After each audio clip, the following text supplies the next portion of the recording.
नमस्कार, न्यूज 24 देख रहे हैं आप और आपके साथ मैं हूं सऊद मोहम्मद खालिद। दोपहर के 1 बजने वाले हैं और बुलेटिन में सबसे पहले बात बसों पर हो रही सियासत की और इससे जुड़ी एक और ताजा अपडेट और बड़ी खबर आ रही है कि दिल्ली कांग्रेस की बसों को डीएनडी पर रोका गया है। बताया यह जा रहा है कि ये बसें दरअसल प्रवासी मजदूरों को घर पहुंचाने के लिए नोएडा आ रही थी, उन्हें डीएनडी पर रोक दिया गया है। एक तरफ जहां आगरा बॉर्डर पर कुछ बसें खड़ी हुई हैं, तो वहीं ये इस वक्त जो तस्वीरें आप देख रहे हैं डीएनडी की तस्वीरें हैं। यहां पर भी डीएनडी पर दिल्ली कांग्रेस की बसें हैं, वो खड़ी हुई हैं। बावजूद इसके इन्हें रोका गया है, इन्हें आगे नहीं जाने दिया जा रहा। दरअसल मजदूरों को मदद के लिए ये बसें ले जाई जा रही थीं। कांग्रेस की तरफ से ये 200 बसें हैं जो भेजी गई थीं, लेकिन इसे अब नोएडा बॉर्डर पर रोक दिया गया है। वरुण सिन्हा मेरे सहयोगी मेरे साथ इस वक्त लाइव जुड़ रहे हैं इस खबर पर। वरुण, क्या स्थिति है? एक तरफ तो आगरा में कुछ बसें खड़ी हैं, तो अब डीएनडी पर भी 200 बसें, लेकिन अभी तक ये जिक्र आगरा का ही हो रहा था कि आगरा पर बसें खड़ी हैं। ये जो डीएनडी पर बसें आई हैं, ये कहां की हैं? इनके बारे में क्या जानकारी? देखिए, सब ये यूपी की आसपास की बसें थी और इसके अलावा जो सबसे ज़्यादा बसें, करीब 150 से ज़्यादा बसें हैं वो दिल्ली की हैं और करीब 40-50 बसें जो हैं वो राजस्थान और उसमें कुछ जो हैं वो उत्तर प्रदेश के हैं, जो रजिस्ट्रेशन उनका वहाँ से है। ये तमाम बसें जो हैं वो कांग्रेस की तरफ से थीं और इन सब बसों का जो एक तरीके से कहा जाए इनको लाया गया था, वो सीधे तौर पर जो मजदूर हैं, जो प्रवासी हैं, उनको कहीं ना कहीं उनके गंतव्य तक पहुँचाने की व्यवस्था जो कांग्रेस करने की बात कर रही थी, उसी संदर्भ में इनको यहाँ तक लाने की व्यवस्था की गई थी। डीएनडी पर इन तमाम बसों को रोक दिया गया और उसके बाद इनकी वापसी करा दी गई। शासन की तरफ से कोई बताने वाला नहीं है, कोई समझाने वाला नहीं है कि आखिर क्या वजह है कि जब कोई मदद करने को तैयार है, जब बसें आ रही हैं, जब व्यवस्था करने की कोई बात कर रहा है, तो उसकी व्यवस्था की तो बिल्कुल अपने आप में समझ से परे बात है। क्या ये यूपी सरकार का अहंकार है कि सीधे मदद की पेशकश हो रही है, बसें हैं फिर भी है? लेकिन मैं पीछे आपके बसें देख पा रहा हूं वरुण, जरा अगर आप वहां की तस्वीरें दिखा पाए।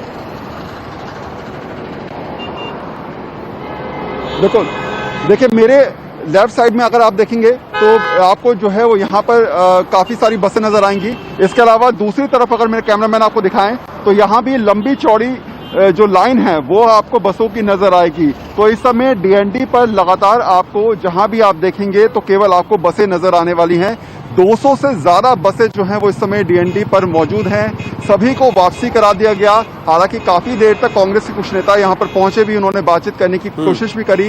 ये भी कहा कि वो चाहते हैं कि कम से कम डीएम से, जिलाधिकारी से इस बारे में बात की जाए, पूछा जाए कि आखिर क्या वजह है कि बसों को अंदर एंट्री नहीं दी जा रही है। लेकिन उसके बाद भी किसी ने किसी प्रकार की कोई बातचीत नहीं करी शासन की तरफ से। और अब फिलहाल ये बसें जो इस सोच के हिसाब से आई थी कि शायद मजदूरों की मदद की जा सके, अब वापसी कर रही हैं और लगातार आप देखेंगे तो अब ये बसें दिल्ली की तरफ वापसी कर रही हैं। तो जितनी बसें आप देख रहे थे, करीब 150-200 बसें जो पहुंची थी, वो सब की सब अब वापसी करना उनकी शुरू हो चुका है। ये हालात साउथ कहीं ना कहीं समझने के लिए और समझाने के लिए काफी हैं कि शायद हुक्मरान ये चाहते ही नहीं है, या वहां से बसें जो है मूव करने लगी हैं, वहां से बसों को वापस भेजा जा रहा है। वरुण, आप बने रहिए, मैं आपके पास वापस लौट रहा हूं, लेकिन आपने थोड़ी देर पहले एक रिपोर्ट जो भेजी है वो अपने दर्शकों को दिखा देते हैं कि वहां पर दरअसल स्थिति क्या थी कुछ देर पहले। कांग्रेस की तरफ से प्रवासी मजदूरों को ले जाने के लिए फिलहाल बसेस का इंतजाम करने की बात की गई थी। अभी 200 से ज्यादा बसें जो हैं वो डीएनडी पर खड़ी हैं। इन तमाम बसों को जो है वो नोएडा में एंट्री करना था, लेकिन नोएडा से इन सभी बसों को वापसी करा दिया गया है। अब आप देखेंगे कि लाइन से लगातार आपको बसें ही बसें नजर आएंगी। ये डीएनडी का नजारा है। दोनों तरफ रोड के आप देखेंगे तो आपको ये तमाम बसें जो हैं वो खाली नजर आएंगी। इनका काम इतना था कि इनको मजदूरों को उनके गंतव्य तक पहुंचाना था, लेकिन सरकारी व्यवस्था ना हो पाने की वजह से, शासन की तरफ से आदेश ना हो पाने की वजह से फिलहाल अभी जो है ये बसें। सर, क्या परमिशन, क्या बोल रहे हैं? मना कर दिया सर, परमिशन के लिए यूपी गवर्नमेंट ने मना कर दिया। क्यों सर? ये हमें नहीं पता, हमें मना कर दिया। हम बसेस लेकर आए थे तो हमें वापस लेके जाना। बसेस की करीब 200 से ज्यादा मुझे बसें नजर सर 200 के आसपास बसेस थी यहाँ खड़ी हुई। तो आप कहाँ ले जा रहे हैं वापस? सर वापस लेके जा रहे हैं। हमें मना कर दिया कि यूपी गवर्नमेंट ने परमिशन नहीं दी है। कोई परमिशन नहीं दी? कोई परमिशन नहीं दी, मना कर दिया, तो इसलिए हमें अपनी बसेस को वापस लेके जाना पड़ा। तो ये हालात हैं। शायद कोई अगर मदद भी करना चाह रहा है तो मदद करने के नाम पर यह कहा जाता है कि आप वापस ले जाइए, हमें आपकी मदद नहीं चाहिए। शायद ये परिस्थिति समझाने के लिए काफी है कि जो लोग पैदल सफर कर रहे हैं, सोचिए वो पैदल सफर करके अपने गंतव्य तक जा रहे हैं, लेकिन अगर कोई मदद बीच में करना चाह रहा है तो वो मदद लेने को कोई तैयार नजर नहीं आ रहा। पूरे डीएनडी पर आपको केवल बसें ही बसें नजर आएंगी और ये स्थिति समझाने के लिए काफी है कि किस तरीके से लगातार जो कांग्रेस की तरफ से दावा भी किया गया था कि अपनी तरफ से जो भी वो मदद कर सकते हैं, 1000 बसों की बात की गई थी या लगातार बसें पहुंचाने की बात की गई थी, वो लगातार प्रयास तो किया जा रहा है, लेकिन शासन की तरफ से परमिशन ना मिलने के कारण लगातार ये बसें वापसी करती नजर भी आ रही हैं। कैमरामैन नितिन के साथ वरुण सिन्हा, न्यूज 24। तो ये तस्वीरें आप देख लीजिए जरा एक बार फिर से कि डीएनडी पर तकरीबन 200 बसें खड़ी हुई हैं। ये दिल्ली कांग्रेस की तरफ से मदद मुहैया कराई जा रही थी और ये वाकई बेहद अजीब और बेहद शर्मनाक तस्वीरें अगर कहा जाए तो गलत नहीं होगा, क्योंकि इसी डीएनडी पर बहुत से मजदूर बैठे हुए हैं। इसी डीएनडी पर बीते दिनों से लगातार मजदूर जो हैं वो भूखे प्यासे बैठे हैं, एक अदद मदद की आस लगाए बैठे हैं कि प्रशासन की तरफ से बसें आ जाएं, उन तक कोई मदद पहुंच जाए। लेकिन मदद तो उनके सामने खड़ी है, लेकिन सिर्फ और सिर्फ यह राजनीति की भेंट चढ़ रही है।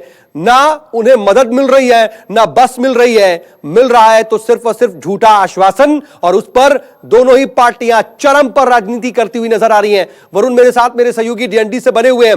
वरुण, अभी की स्थिति क्या सारी बसें अब वापस भेज दी गई हैं? और वहां पर जो काफिले को लीड कर रहे थे, कुछ अगर कांग्रेस के नेता रहे हो या फिर जो लोग इस पूरे इन बसेस के काफिले को लीड कर रहे थे, उनका क्या कहना है?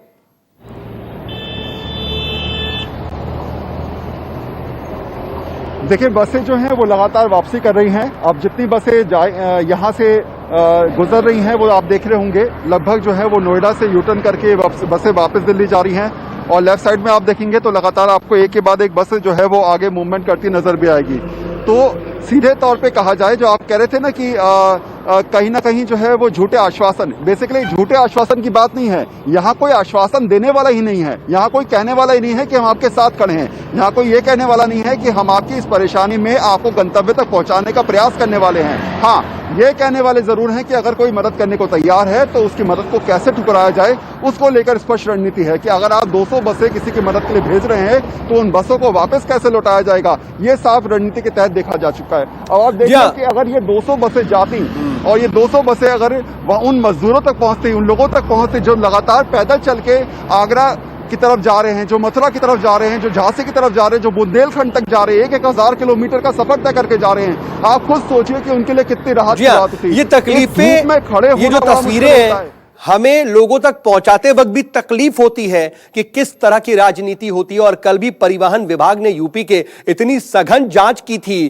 कि एक एक डिटेल निकाल ली थी। वो 1000 की लिस्ट जो भेजी गई थी, यहां तक की लिस्ट में यह भी ढूंढ लिया गया कि कौन सी गाड़ियों के नंबर दोबारा आ गए। लेकिन यही चीज, यही तत्परता दूसरी जगह कहां चली जाती है। यूपी सरकार ने एक बार फिर से कांग्रेस पर इन सब के बीच फर्जीवाड़े का आरोप लगाया। डिप्टी सीएम दिनेश शर्मा आज सामने आए, उन्होंने दावा किया कि कांग्रेस की बसों के लिस्ट में आधी बसों का आंकड़ा फर्जी है। हालांकि यह बात समझ नहीं आ रही कि इससे पहले भी यही बात सिद्धार्थनाथ सिंह कह चुके थे। अब दिनेश शर्मा यह बात क्यों कह रहे हैं, वही बात बार बार क्यों कही जा रही है बीजेपी के अलग अलग नेताओं से, क्योंकि ये बात तो साफ तौर पर एक बार कह दी गई कि इसमें फर्जीवाड़ा है। बीजेपी आरोप लगा रही है कि बसों में लिस्ट जो है उसमें दूसरी बसों गाड़ियों के भी नंबर्स हैं। शर्मा ने यह भी कहा कि करीब 450 बसें अनफिट या अधूरे कागजात के साथ हैं, जो कि परिवहन विभाग भी इससे पहले कह चुका है। कांग्रेस पार्टी के द्वारा नियोजित कोई बसें नहीं हैं, बल्कि ये सरकार के द्वारा भेजी गई बसें हैं। जब इन बसों का दी गई सूची का विश्लेषण किया गया तो पाया यह गया कि इन बसों में 460 वाहन, यानी करीब आधी बसें फर्जी निकली। आपदा के वक्त इस प्रकार का घिनौना मजाक शायद इससे पहले कोई राजनीतिक दल, इतना बड़ा राजनीतिक दल ने कभी नहीं किया होगा। कांग्रेस पार्टी के महासचिव जी ने एक सूची मांगी, सूची प्रस्तुत करी और सूची प्रस्तुत करने के बाद ये कहा, जब उनसे कहा गया कि लखनऊ में आप बसों को उपलब्ध करा दीजिए अगर आप भेज नहीं चाहते हैं तो उन्होंने बसों को उपलब्ध कराने के जगह पर ये लिखा कि हम नोएडा और गाजियाबाद में हमारी बसें उपलब्ध हैं। जब उनसे एक समय दिया गया कि गाजियाबाद और नोएडा में आप बसों को उपलब्ध करा दें तो उनके द्वारा ये जवाब मिला कि राजस्थान के बॉर्डर पर हमारी बसें हैं, और जब देखा गया तो पता चला कि ये बसें राजस्थान सरकार की बसें हैं। कांग्रेस पार्टी के द्वारा नियोजित कोई बसें नहीं हैं, बल्कि ये सरकार के द्वारा भेजी गई बसें हैं।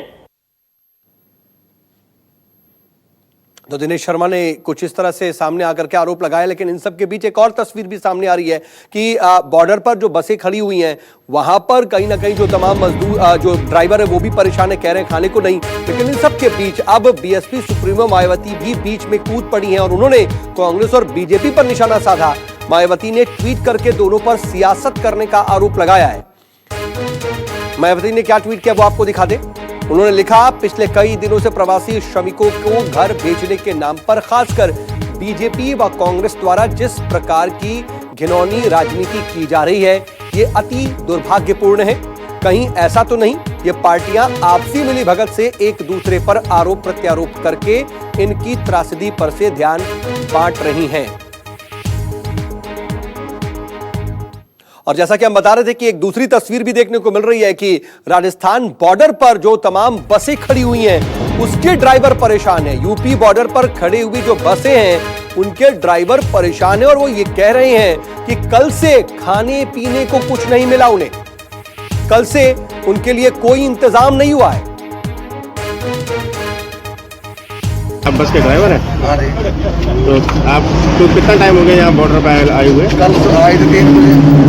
3 बजे से लेके अभी सुबह के 9-10 बज रहे हैं। हाँ। 24 घंटे के आसपास हो गए। आपको कुछ खाने पीने के लिए कोई व्यवस्था कुछ नहीं मिला।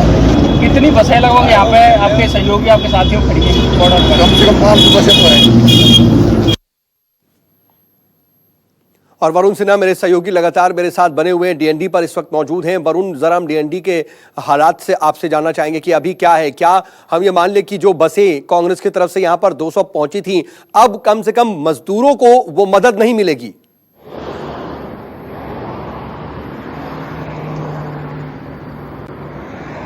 देखिए, बसें तो वापस जा रही हैं और बसें जो हैं आप देखेंगे तो लगातार जो है वो उनको यूटर्न करा कर दिल्ली की तरफ रवानगी की जाएगी।